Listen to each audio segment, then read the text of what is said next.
as it came time to get offers and looking at different options and different buyers, how did you deal with the complexities of figuring out how those opportunities, those offers would impact your personal financial future? And this isn't original, but it's strongly recommended. You definitely need a trusted tax person. You definitely need a trusted attorney or two, depending on how complex your stuff is. Depending on your business, it might be more intellectual property. You definitely want a corporate attorney, et cetera. But legal, you definitely want a financial advisor, and you definitely want an investment banking partner who you really trust and have chemistry with. So I had all of those folks. Then I also had a kind of an informal board of advisors that I've been developing and still have, and we help each other out. 4 to 6 people who are former founders, current CEOs, people who understand the seat, understand these decisions. I had them in my trust tree. And then the last sort of board of advisors is on the personal and the family and the friend side, people who knew me personally. And that last one was really important. It's not that I was like sending them documents and, financial, but it was more like, hey, if you see me just, not seeming like John, could you lovingly let me know that, that. So I had a really full team, and the way I'm talking about it now makes it sound maybe more formal than it was, but it was real. And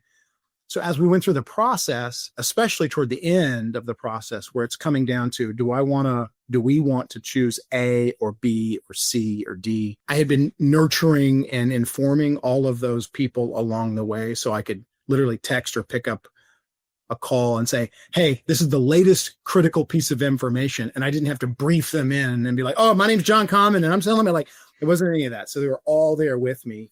So all of that was just to say I had a team to help me. And that's a big piece of advice that I would offer is ultimately, especially if you're like a primary or sole owner, the decision will be yours to make. And if you've got a good team around you, they will recognize and respect that. But you want to seek input and advice from people who care about you, who've been there before and who know it. And then, so now imagine you've done that.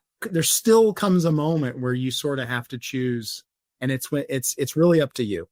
And there's data, there's valuation, there's terms, there's the structure of the deal, the valuation of the deal, your take on if you're taking equity, rollover equity, what do you think? Like, there's all of this stuff that you do need to do your homework on. But then there's also that softer piece, and I will say, if the data side of the decision makes you say that feels like the best deal, the last step I would recommend is to circle back to the softer piece and say, I'm going to have to work with these people. If I choose that option, I'm going to have to literally work with those people or disclose some, there's going to be good days and bad days. I promise you. And do I want to do that with them? Do they really want to do that with me? There's a chemistry piece, there's a values piece, but also like a strategy piece, simplistic and probably incorrect way to do it is who's going to offer the biggest number, and I'll pick that. That is not the way to do it. And if you're watching this video or listening to this podcast, you probably are smart enough to know that, but it is not biggest number wins, I can assure you. And we didn't pick the biggest number in our transaction. Well, yeah, one thing I really appreciated about you throughout the process is, probably on the spectrum of owners that we see, you really did assemble that team right around you early on, right? And I think to your point, you can't assemble the team when the game's already started, right? You've got to establish the roles, the positions, and everything, heading into that, right? Because if you wait till you're already, in the middle of the 4th inning to start assembling the team, it's a little bit late. Right. Yeah. Exactly. I know business moves fast. I know markets move fast. I know companies can and often need to move fast. But to the degree that you can, you're probably, I don't want to say it too harshly, but you're probably not doing your job as a CEO if you're not. I mean, one of the main gigs of a CEO is to be doing long range thinking. And so you want to be preparing for something that big. And again, You probably already are. But you will, maybe I should say it this way. You will be very glad that you did some early planning.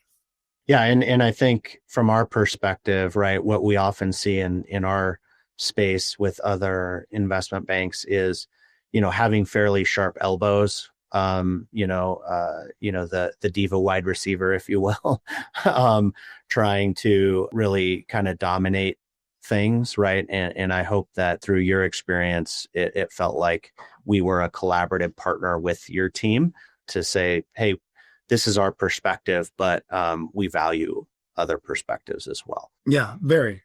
It's like any good relationship. You want to be on a team with people who understand their role, who are great at their role, who know how to listen and be a teammate, which is what you were just talking about. But the other thing, sometimes when when you need that expert to step up and go, hey, I respect you, I like you, but you have a blind spot, or there's something you're not considering, and I am going to maybe you won't love what I'm about to say, but I need to say something to you. So like you need someone that you don't want someone who just, lays over and says, whatever you want, John. That's not what I needed, and that's not what I wanted. And so both is what you need.